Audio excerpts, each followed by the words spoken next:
Welcome to Able. In this video, we will cover Telangana State Board 10th Standard English textbook. Chapter 1. Please keep the textbook with you while going through this chapter for your advantage. You can adjust the audio speed in settings of this video according to your comfort. All the best and let us begin. Chapter 1.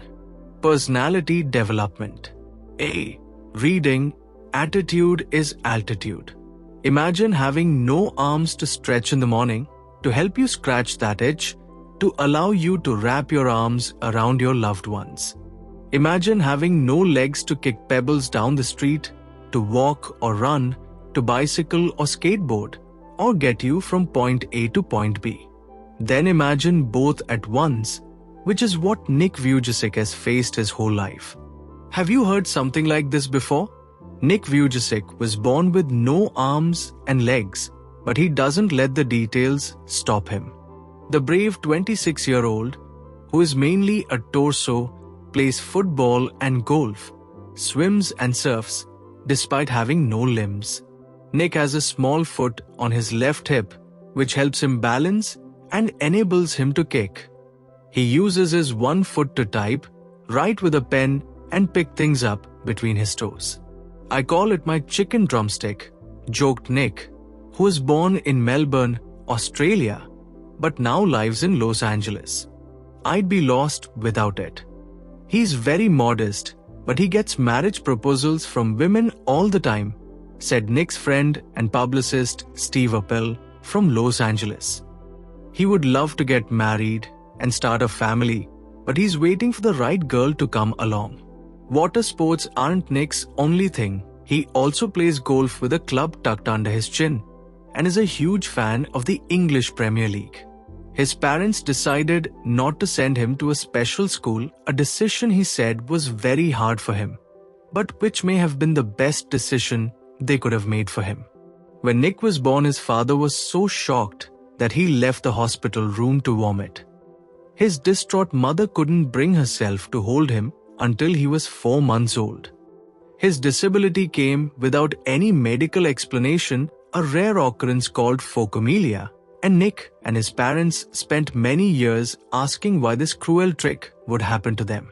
My mother was a nurse, and she did everything right during pregnancy, but she still blamed herself, he said. It was so hard for them, but right from the start, they did their best to make me independent. My dad put me in the water at 18 months and gave the courage to learn how to swim. I also got really into football and skateboarding. I totally loved the English Premier League. Nick's father was a computer programmer and accountant, and he taught his little son how to type with his toe at just 6 years old. His mum invented a special plastic device that meant he could hold a pen and pencil. Despite the risk of being bullied, his parents insisted Nick on attending mainstream school. It was the best decision they could have made for me, adds Nick, who later achieved a degree in financial planning and real estate. It was very hard, but it gave me independence. Nick, who was teased and bullied, had an electric wheelchair for mobility and a team of cares to help him. I was deeply depressed when I was 8 years old, he said. I went to my mum crying and told her I wanted to kill myself. I felt cold and bitter. I hated God for doing this to me and was terrified of what would happen when my parents weren't there to look after me. I could brush my own teeth with a wall-mounted brush and wash my own hair with pump action soap, but there was so much that was impossible for me. At age 10, Nick tried to drown himself in the bath, but luckily the attempt was unsuccessful. I felt there was no purpose when you lack purpose and strength. It is hard to hold on, he said. But with the help of his religion, friends and family, Nick managed to pull through to become an international symbol of triumph over adversity. When I was 13, I read a newspaper article about a disabled man who had managed to achieve great things and helped others, said Nick. I realized why God had made us like this, to give hope to others. It was so inspirational to me that I decided to use my life to encourage other people and give them the courage that the article had given me. I decided to be thankful for what I do have, not get angry about what I don't.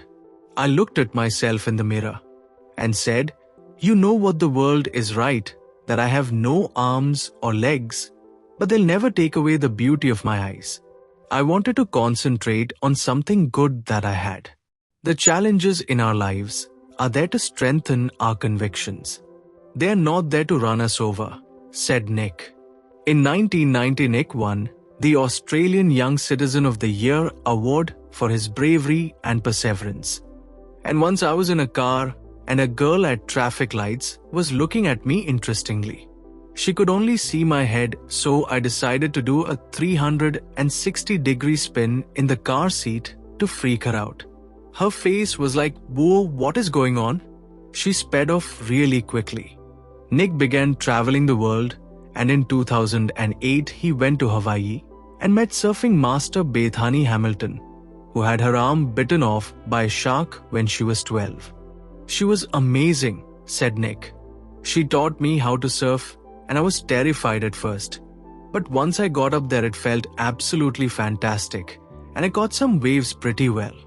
Nick quickly learned how to do the 360-degree spins on his board, a feat that got him on the cover of Surfer magazine within 48 hours. "No one has ever done that in the history of surfing," he said. "But I have a very low center of gravity, so I've got pretty good balance." He has visited different countries all over the world. The football fan is now a motivational speaker and has traveled over 24 countries, speaking to groups of up to 110,000 people.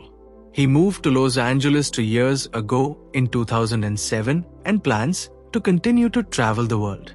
"If I fail, I try again and again and again." If you fail, are you going to try again? The human spirit can handle much worse than we realize. It matters how you are going to finish. "Are you going to finish strong?" said Nick. "I tell people to keep on getting up when they fall and to always love themselves," he said.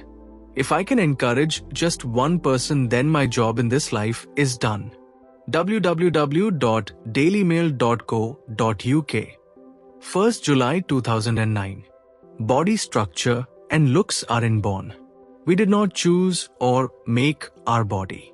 We need not take pride or feel ashamed of our looks or body structure. Pride or shame comes from our behavior. We respect people, and people respect us for our skills, behavior, and qualities. Thank you for watching. See you in the next video.